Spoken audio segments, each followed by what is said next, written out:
The pasta can wait.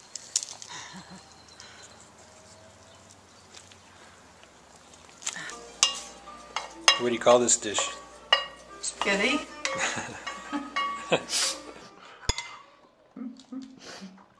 Gotta be very careful here. What's your story? Well, I went to Cuba 2 weeks after the revolution. That was exciting and fun. Wow. What year was that? My roommate was engaged to be married to a man we both knew, and he was Cuban. And he had a friend from the Korean War who was a pilot. So he called his friend Tom and said, "Hey Tom, what about renting a plane and we'll fly to Cuba?" This was in 1959. And Tom said, "Sure." We had a bunch of people we knew in Cuba at the time too. They were writing, this was just before and after Castro took over.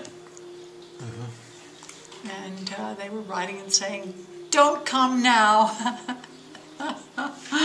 But we had already made all those plans, and so we were young and silly, and we went. And our radio didn't work. We could send messages, but we couldn't receive them. So we had no idea if Havana was open to having us come or not. We were the first plane in there after the revolution. And so we landed. We were in a Cessna single-engine four-seater.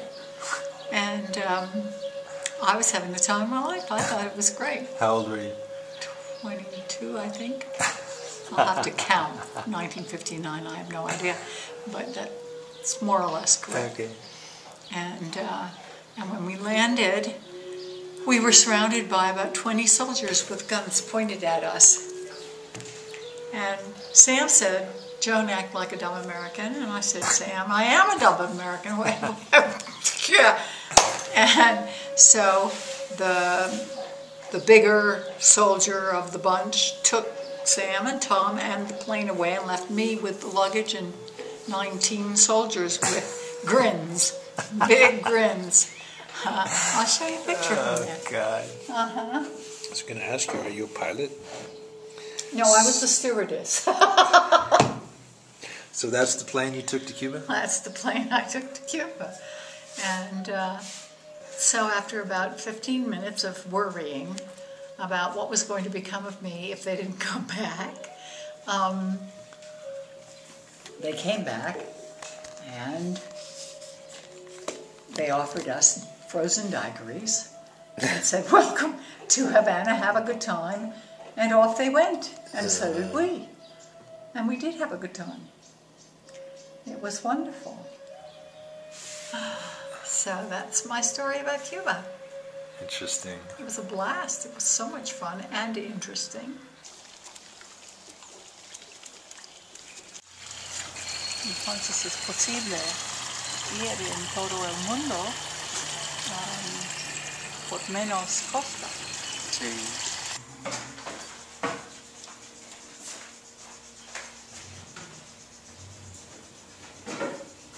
Okay, we're all set.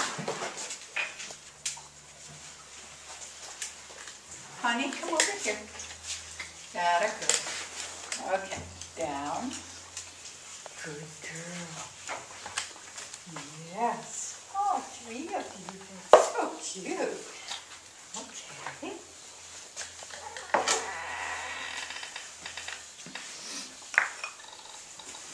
No. No, that's yours over there. That's yours over there. Down. Down. Down.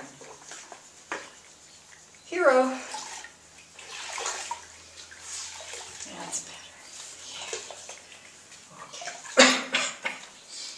Okay. Okay. Next. Oh, you need your food. Sorry.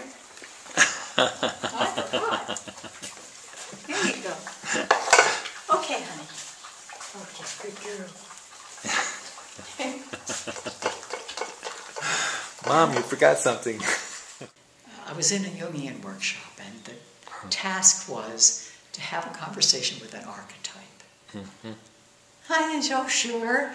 And I went home and sat at a table for an hour and a half, and I went, I have to be out of my mind. I'm sitting here waiting to have a conversation with an architect, and I have no idea how that works or what it even, never mind. So I just began to give up. And then I just closed my eyes, and on the back of my eyelids I had this imprint of a cobra. I thought, okay, that works. That's an archetype. Let's have a conversation with it. And I realized, of course, that I'm having a conversation with myself. At least that's what I thought. And basically, the bottom line of the conversation was, do a self-portrait, life-size, in the nude, tell the truth. I said, oh, thanks, that's just swell. You had to wait till I was 61 at the time. So that was a journey in itself. That was unbelievable. First of all, getting a canvas big enough.